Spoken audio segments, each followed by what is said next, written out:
성경 말씀 사도행전 4장 16절 말씀부터 21절 말씀까지 같이 봉독하도록 하십시다. 이 사람들을 어떻게 할꼬? 저희로 인하여 유명한 표적 나타난 것이 예루살렘에 사는 모든 사람에게 알려졌으니 우리도 부인할 수 없는지라.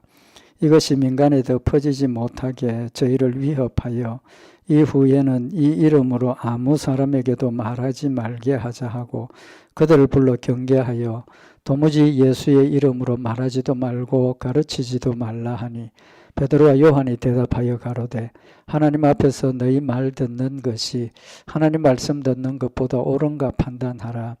우리는 보고 들은 것을 말하지 아니할 수 없다 하니 관원들이 백성을 인하여 저희를 어떻게 벌할 도리를 찾지 못하고 다시 위협하여 놓아주었으니 이는 모든 사람이 그 된 일을 보고 하나님께 영광을 돌림이러라. 아멘. 우리 그동안 사도들 베드로와 요한이 자신들이 나면서부터 안진뱅이 된 사람 이렇게 세우게 하신 그 하나님의 역사를 전하는 내용을 우리가 상고를 했습니다. 특별히 지난 시간에는 이제 이스라엘 나라를 다스리는 권력자들, 공회의 회원들이 전부가 다 모여서 베드로와 요한 또 사도들을 붙잡아 놓고 재판을 하게 되었죠. 그 재판을 하면서 너희가 무슨 이름, 누구의 이름으로 누구의 권능으로 이 일을 행했느냐 라고 질문을 하면서 베드로와 사도들을 정죄하고 다시는 이런 일 하지 못하도록 하려고 재판을 진행을 했습니다. 그러면서 그들에게 너희가 무슨 이유로 이렇게 했느냐 질문을 하게 되고 베드로와 요한이 그들 앞에 서서 담대하게 복음의 역사를 전한 내용을 상고를 했습니다. 그 복음을 전하게 된 그 이유가 성령의 충만함이 그들에게 임했기 때문에 성령님께서 그들에게 지혜의 말씀을 주시고 또 담대하게 하셔서 논리 있게 말씀을 전하게 하신 결과가 된 거죠. 오늘 여기 13절 이하에 나타나는 말씀은 베드로와 요한이 공회에서 자기들을 변론한 또 예수님을 증거한 그 내용에 대한 재판관들의 반응을 지금 기록을 하고 있습니다. 그들의 목적은 베드로와 요한 또 사도들 앞으로 예수님을 전하지 못하도록 정죄하는 것이 목적이었는데 베드로와 요한이 그 앞에서 증거한 내용들 아무것도 흠잡을 게 없었다는 거죠. 흠잡을 게 없었고 그들이 벌을 줄 수 없는 그런 상황이 된 겁니다.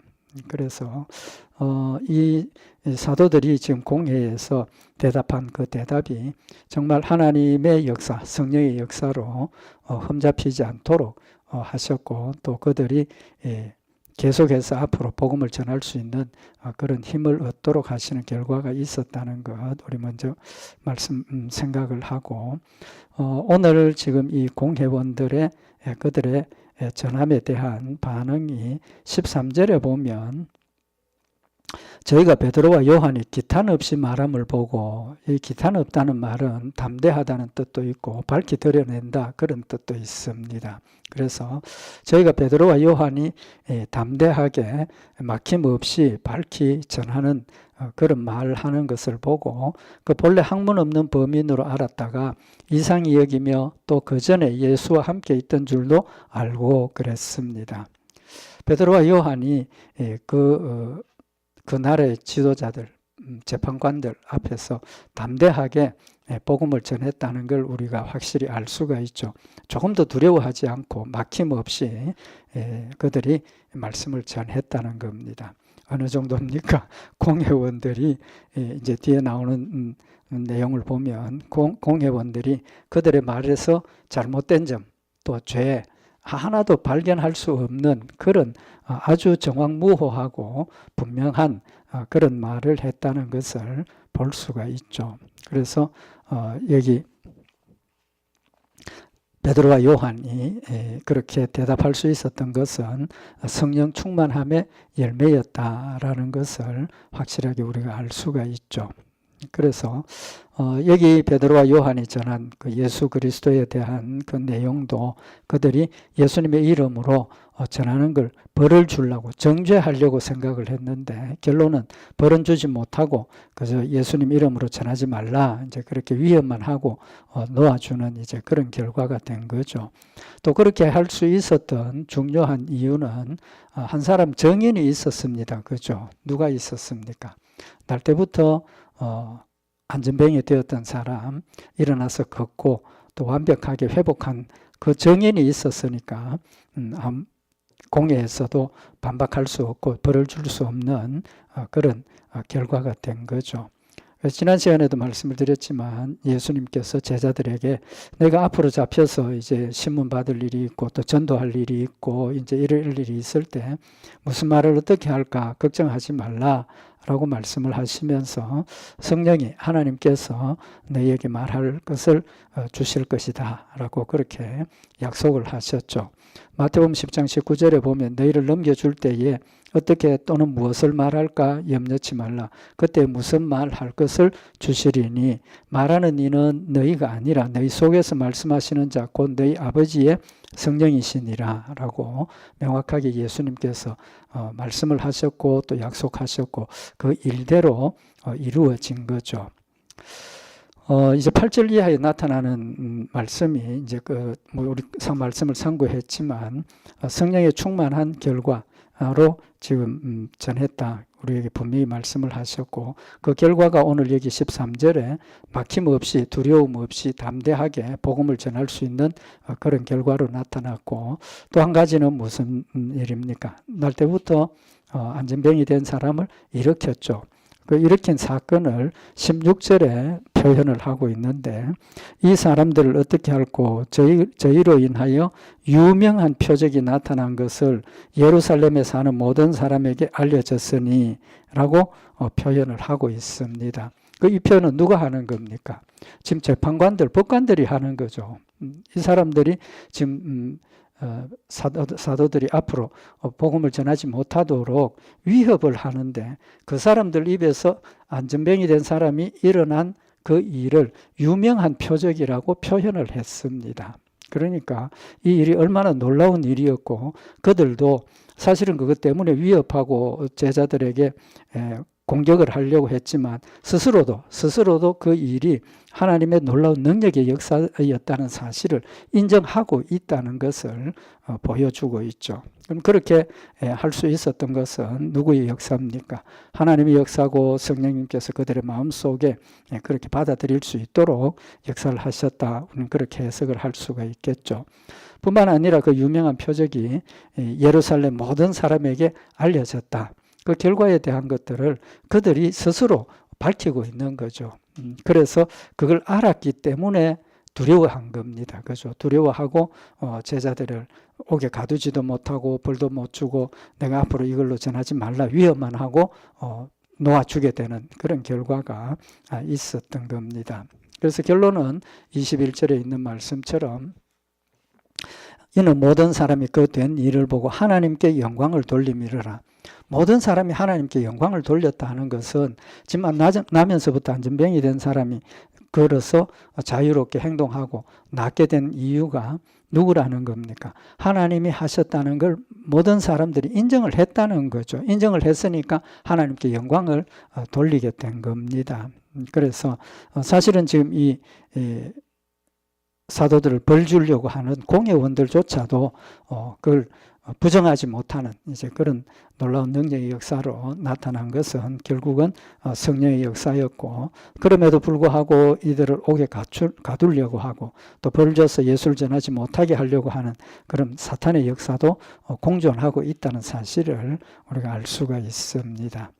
그 다음에 이제 이 공회원들의 판단이 보면 그 본래 학문 없는 범인으로 알았다가 이상히 여기며 또 그 전에 예수와 함께 있던 줄도 알고 그랬습니다. 그러니까 이 사람들이 베드로나 요한 제자들이 예수님하고 같이 있었다는 걸 다 알고 있다는 거죠. 알고 있었고 그만큼 그것이 널리 알려진 일이었고 또 모든 이스라엘 나라 사람들이 안다라고 할 만큼 일반적인 일이 되어졌던 것이죠. 근데 그들이 이제 이상하게 생각한 이유가 뭡니까? 그 본래 학문 없는 범인으로 알았다. 보통 사람으로 알았다는 거죠. 베드로와 요한 하는 일이 직업이 뭡니까? 어부죠. 자기들 이 법관이나 지금 있는 대제사장이나 재판하는 공회원들의 입장에서 보면 그들은 보통 사람이라는 거죠. 그래서 학문도 없고 보통 사람이다. 그 말은 학문은 어떤 걸 이야기를 합니까? 학문은 지금 하나님의 말씀에 대한 것이고 율법에 대한 것인데 이 사람들은 전혀 율법을 공부한 적도 없고 공부할 기회도 없고 공부할 자격도 안 되는 사람들인데 하나님의 말씀을 인용을 하고 또 하나님의 말씀을 정확하게 전하고 하는 그런 사실을 보고 그들이 이상하게 여겼다는 거죠. 이상하게 여겼다는 것은 이 일을 그냥 일반적인 사건으로 받아들이지 못했다. 그렇게 볼 수가 있다는 거죠. 만약에 이게 그 내용을 알고 왜 그랬다 하는 걸 정확하게 알았으면 예수님을 믿었을 거고 또 이런 일이 보편적으로 있는 일이라면 뭐 이렇게 무심하게 별일 없이 치부를 해버리고 벌을 줄 수 있는 그런 상황인데 자신들이 생각할 때 이 사람들은 율법을 공부한 적도 없고 율법에 대해서 전혀 배운 적도 없고 알지도 못하는 사람임에도 불구하고 하나님의 말씀을 인용을 해서 전하면서 예수님이 그리스도 되심을 정확하게 전달을 하니까 그들이 이상하게 생각을 한 거죠. 그럼 이상하게 생각했다는 그 이 표현 가운데는 그 이상함이 어떤 의미도 있습니까?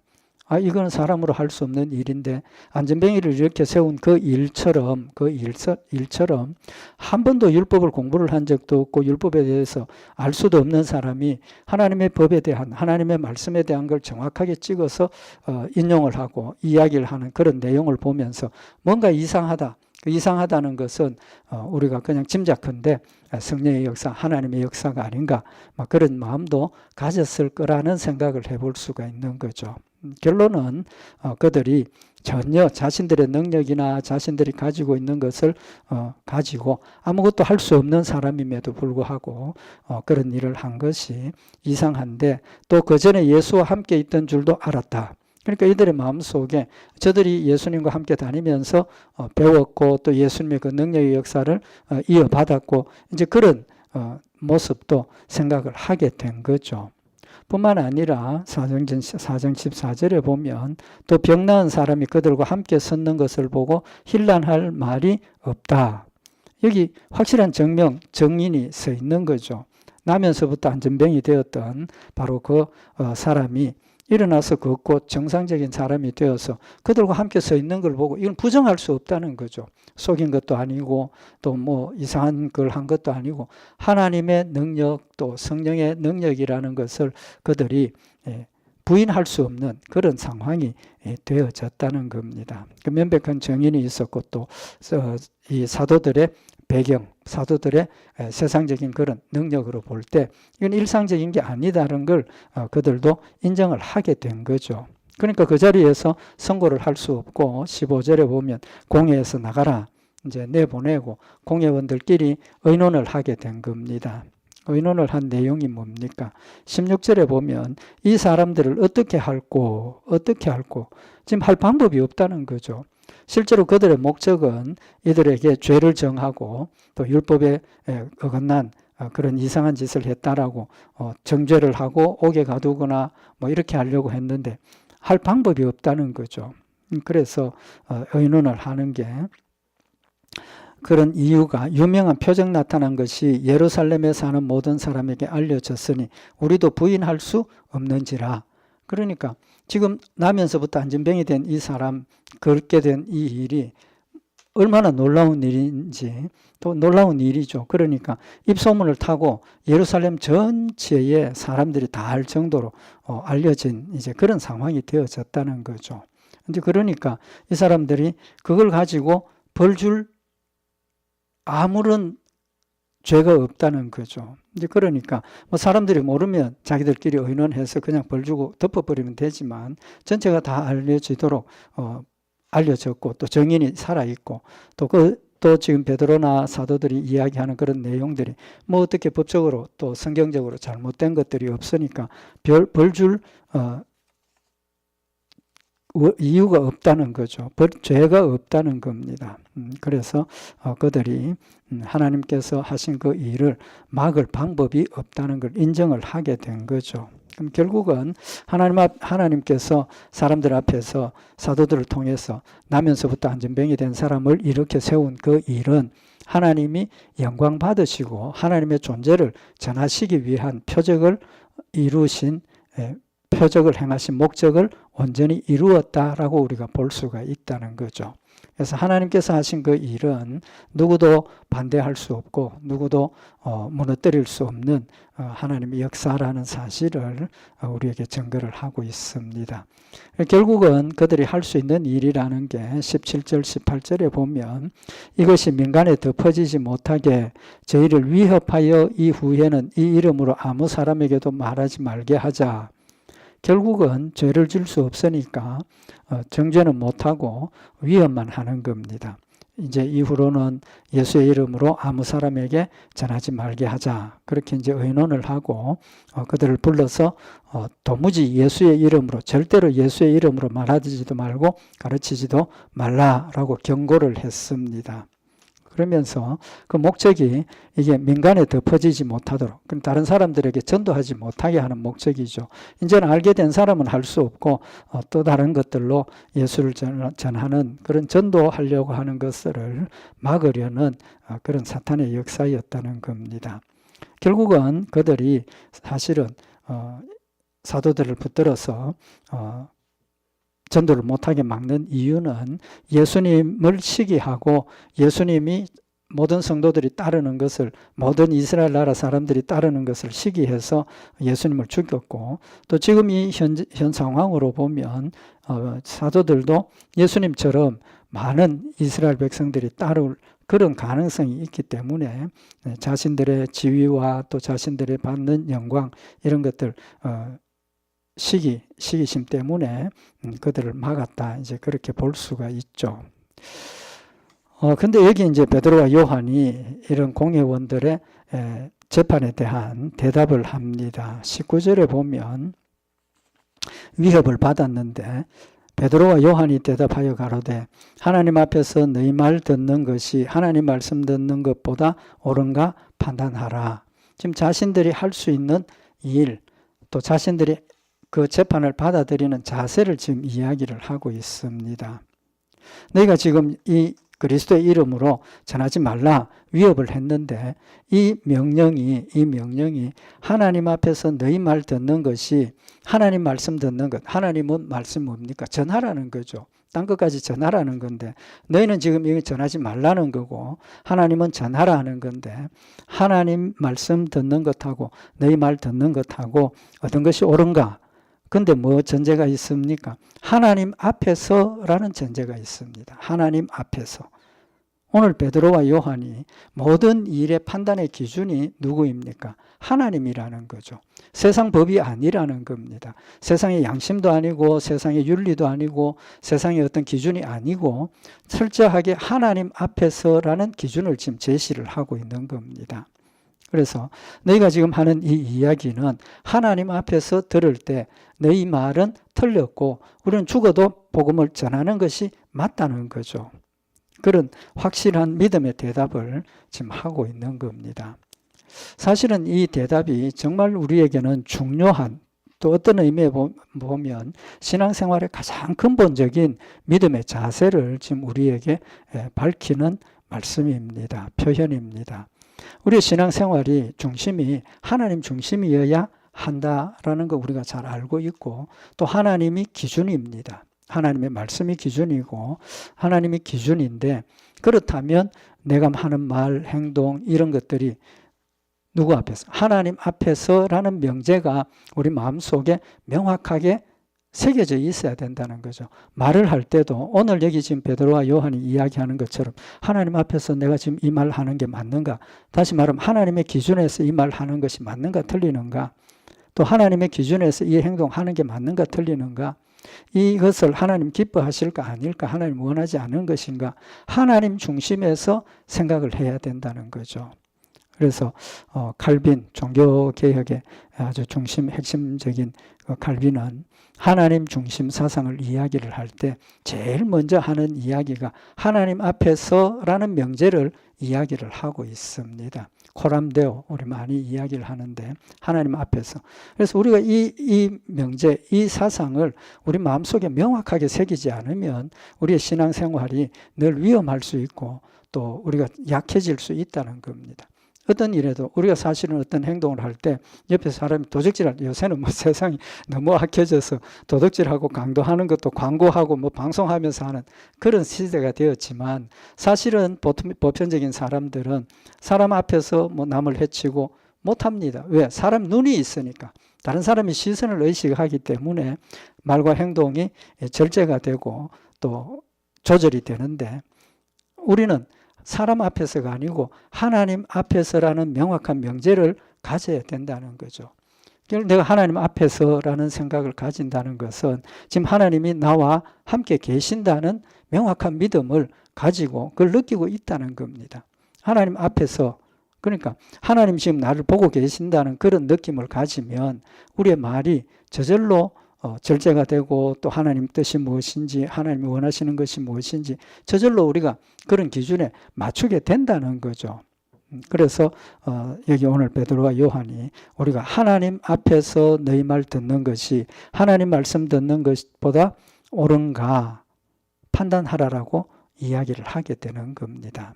그래서 우리는 늘 신앙생활을 하면서 늘 하나님 앞에서 하나님 나와 함께 계시고 하나님 지금 나를 보고 계시고 하나님이 원하시는 것이 뭔가 하나님 기뻐하실까 아닐까 이걸 명백하게 우리 마음속에 새겨야 된다는 사실을 아울러서 지금 우리에게 교훈을 하시는 말씀입니다. 그래서 오늘 여기 베드로와 요한은 나라의 지도자들, 권력자들이 자신의 생사여탈을 가지고 있는 그런 권력자들이지만 두려워하지 않고 너희 말하고 하나님 말하고 어느 걸 듣는 것이 옳으냐 담대하게 지금 이야기를 하고 대답을 할 수 있고 20절에 보면 우리는 보고 들은 것을 말하지 아니할 수 없다. 하나님 앞에서라는 명확한 기준을 가지고 그 말들을 받아들이니까 이 말은 하나님 앞에서 볼 때 너희 말 들을 수 없다라고 이야기를 하고 말해야 한다라고 주장을 할 수 있었다는 거죠. 결론은 우리의 모든 일들이 하나님 앞에서 되어지는 일임을 다시 한번 마음에 새기고 또 우리가 모든 말이나 행동 이런 모든 것들을 하나님 기준으로 하나님 중심으로 우리 생각해야 된다는 것을 우리에게 교훈을 하시는 말씀입니다. 이 관원들의 모습을 보면 결국은 이 관원들이 이렇게 자기의 뜻은 전혀 아니지만 위협만 하고 제자들을 놓아 보낼 수밖에 없었던 이유가 뭡니까?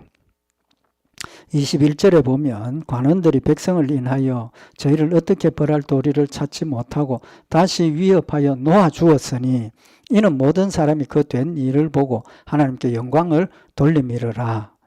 처음에 그들을 잡아올 때는 기세등등했습니다. 그죠? 기세등등하게 잡아와가지고 위협하고 뭐 어떻게 하면 이제 이 사람들이 자신들 말 듣고 예수 전하지 않을 거다. 두려워서 그렇게 할 줄 알았는데 당당하게 서서 하나님 앞에서 너희 말 듣는 것이 하나님 말씀 듣는 것보다 옳은가 한번 판단해보라고 당당하게 이야기를 하면서 복음 전하겠다라고 이야기를 하는데 그들의 생각 같으면 그래? 그럼 곤장 좀 맞아라. 매도 좀 때리고 어떤 위협할 수 있는 그런 방법들이 있었지만 전혀 그렇게 하지 못했다는 겁니다. 그저 위협만 하면서 절대로 하면 안 된다. 위협만 하고 놓아주었다는 겁니다. 그 이유가 뭡니까? 백성들을 인하여 저희를 어떻게 벌할 도리를 찾지 못했다. 백성들 때문이라는 겁니다. 그럼 지금 백성들의 상황은 어떤 상황입니까? 지금 하나님 편에 와 있는 사람들이죠. 왜? 눈으로 보고 일어난 일을 받아들였고 또 그들 마음속에 확실한 하나님에 대한 예수 그리스도에 대한 그리스도에 대한 믿음은 가지지 못했다 할지라도 지금 베드로와 요한이 한 일이 죄가 없다는 거. 앞에서 자기가 베드로가 이야기했던 것처럼 우리가 행한 선한 일, 그 안전병이 일으켜 세웠던 그 착하고 선한 일이고 굉장히 유익한 일을 했는데 그걸 가지고 매를 때리고 옥에 가두고 할 수 없다는 겁니다. 뭐 때문에? 사람들 보는 눈이 있으니까. 그래서 자신들이 하고 싶은 대로 하지 못하는 그런 모습을 지금 보여주고 있다는 거죠. 그래서 많은 이스라엘 사람들이 제자들을 따르고 또 그들의 행한 표적을 보고 지지하는 이제 그런 모습을 보여주고 있다는 것도 아울러서 우리가 볼 수가 있습니다. 그래서 결국은 법정에서 그들을 위협만 하고 놓아주었다는 겁니다. 놓아주었다. 그런데 21절 마지막에 보면 이는 모든 사람이 그 된 일을 보고 하나님께 영광을 돌리미르라. 제가 이제 말씀드릴 때 하나님 한 건지 잘 몰랐을 거다 이런 말씀을 드렸지만 이 표현을 보면 이미 그 된 일을 보고 이스라엘 나라 사람들은 하나님이 아니면 할 수 없다는 걸 믿음으로 받아들였다는 것을 지금 명확하게 밝히고 있죠. 하나님께 영광을 돌렸다는 겁니다. 베드로와 요한이 했지만 그 배경에는 실제로는 하나님이 하셨다는 것을 믿음으로 받아들였고 또 그 일을 통해서 예수님이 구주가 되심을 많은 사람들이 믿게 되었다라는 사실을 명확하게 지금 밝히고 있는 거죠. 그래서 우리의 삶이 내가 하는 모든 일들이 세상의 어떤 일들이고 우리는 이런 차원에서 생각을 하면 안 된다는 사실을 아울러서 말씀을 하고 있습니다. 그래서 우리가 하나님을 섬기고 하나님을 따르는 그 모든 일들이 하나님 앞에서라는 믿음의 확실한 모습을 가질 때 우리의 삶이 하나님의 영광을 드러내고 또 하나님의 뜻을 이루어 갈 수 있다는 사실을 아울러 우리에게 교훈을 하시는 말씀입니다. 성경에 우리 믿음의 조상들이 정말 하나님 말씀대로 열심히 순종하고 섬겼던 그 조상들의 고백을 우리가 볼 수 있는데 예레미야 선지자가 예레미야 20장 9절에 보면 내가 다시는 여호와를 선포하지 아니하며 그 이름으로 말하지 아니하리라 하면 나의 중심이 불붙는 것 같아서 골수에 사무치니 답답하여 견딜 수 없나이다. 하나님이 예레미야에게 하나님의 말씀을 전하라고 주셨는데 위협도 오고 공격도 오고 방해도 있을 때 이거 겁이 나기도 하고 또 할 수 없는 연약한 그런 상황에 있을 때 하나님 말씀을 전하지 않고 있을 때 마음이 중심이 불붙는 것 같다. 하나님에 대한 열심과 또 하나님 앞에서라는 그런 믿음의 사상을 가질 때 정말 그걸 참지 못하고 복음을 전할 수밖에 없는 이제 그런 모습을 우리에게 보여주고 있고 고린도전서 9장 16절에 보면 사도 바울이 내가 복음을 전할지라도 자랑할 것이 없으면 내가 부득불할 일임이라 만일 복음을 전하지 아니하면 내게 화가 있을 것이미로다. 사도 바울이 자기가 목숨 걸고 복음을 전하는 그 일이 자랑할 게 아무것도 없다는 겁니다. 이유가 뭡니까? 부득불하는 일이라는 겁니다. 부득불한다는 건 뭡니까? 강제로 또 압박을 받아서 억지로 한다 그런 뜻이죠. 왜 그렇습니까?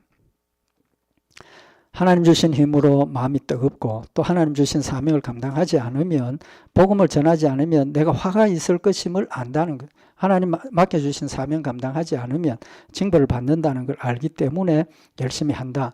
이제 그런 고백을 했는데 이렇게 고백할 수 있는 이유가 뭡니까? 자신이 하나님 앞에 서 있고 자신이 맡은 일이 하나님의 일이라는 하나님 중심의 사상에서 볼 때 하나님께서 자신을 징계하신 것이라는 걸 명확하게 아니까 억지로라도 한다라고 고백을 하고 있는 겁니다. 그래서 우리는 하나님 앞에 서냐 사람을 두려워하느냐 그 선택의 중간에 서 있는데 사도 바울이 고백하는 것처럼 하나님 두려워서라도 부득불이라도 순종해야 하는 이제 그런 힘이 하나님 앞에서라는 믿음을 가질 때 우리에게 생긴다라는 사실을 아울러 사도 바울은 우리에게 꼭 교훈을 하고 있습니다. 오늘 여기 베드로와 요한이 그 앞에서 정말 얼마나 두렵고 뭐 인간적으로 생각하면 두렵고 떨릴 그런 자리지만 담대하게 성령님이 역사하셔서 복음을 전할 수 있었고, 또 그들이 담대하게 성령님의 역사를 따라 순종할 수 있었던 것은 그들의 마음속에 하나님 앞에서라는 확실한 믿음의 자세가 있었기 때문이라는 것, 우리가 오늘 다시 한번 마음에 새기고, 우리의 신앙생활의 기준, 나의 신앙생활의 기준을 하나님 앞에서라는 기준을 다시 한번 마음에 새겨서 내 앞에 닥쳐지는 모든 일들이 내가 하나님 앞에서 내가 지금 서 있는 이 모습 돌아보고, 하나님 앞에 서 있는 내 모습이 하나님 앞에 아름다운 모습으로 세워지고, 또 하나님 사랑하시는 모습으로 세워질 수 있도록 늘 힘써서 주를 섬기는 복된 열매들이 맺혀지시기를 바랍니다. 우리 기도드리십시다. 사랑의 하나님 아버지, 저희들 사랑하셔서 하나님 자녀가 되게 하시고 성령님 보내주셔서 늘 하나님이 함께 하시고 계심을 믿게 하시고 깨닫게 하셨음을 진심으로 감사를 드립니다. 하나님 깨우쳐 주셨음에도 불구하고 하나님 함께 계심을 잊어버리고 하나님 함께 계심을 느끼지 못하며 육신의 욕심과 세상 염려와 걱정으로 주님 기뻐하시는 일보다는 주님 마음을 아프게 하는 일들을 더 많이 했음을 다시 한번 주님 앞에 고백합니다. 성령님 내 마음에 와 계시고 하나님 나와 항상 함께 계시고 하나님 항상 나를 살피고 보고 계신다는 사실을 이 시간 다시 한번 마음에 새기는 시간이 되게 하시고, 베드로와 요한의 고백처럼 내가 하나님 앞에서 온전한 모습으로 주를 섬기는 아름다운 믿음의 열매가 될 수 있도록 주님이 역사하여 주시옵소서. 늘 성령님 함께 하시고 말씀 가운데 승리케 하실 줄 믿고 감사드리오며 우리 주 예수 그리스도의 이름으로 기도드리옵나이다. 아멘.